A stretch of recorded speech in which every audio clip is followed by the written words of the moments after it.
మీరు GitHub repository create చేస్తున్నప్పుడు ఈ డౌట్ వచ్చిందా? పబ్లిక్‌లో పెట్టాలా? ప్రైవేట్‌లో పెట్టాలా? ఈ ఒక్క మిస్టేక్ మీ కోడ్ లీక్ అయ్యే ఛాన్స్ ఉంది. ఈ వీడియో మిస్ అయితే ప్రాబ్లమ్.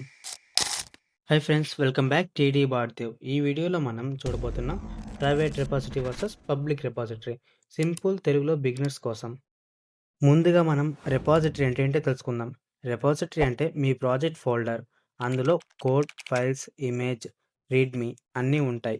గిటబ్‌లో ఈ రిపాజిటరీ అని పబ్లిక్ ఆర్ ప్రైవేట్‌గా సెట్ చేయొచ్చు. ఫస్ట్ మనం పబ్లిక్‌లో రిపాజిటరీ పెడితే ఏమవుతుందో చూద్దాం. అందరికీ కనిపిస్తుంది. ఎవరైనా కోడ్‌ని చూడగలరు. డౌన్లోడ్, ఫోర్క్ అలాంటివి చేయగలరు. పబ్లిక్ రిపాజిటరీ అంటే గూగుల్ లాంటి ఓపెన్ సోర్స్ బుక్. మీ ప్రాజెక్ట్‌ని అందరూ చూడగలరు. ఎవరైనా యూజ్ చేసుకోగలరు.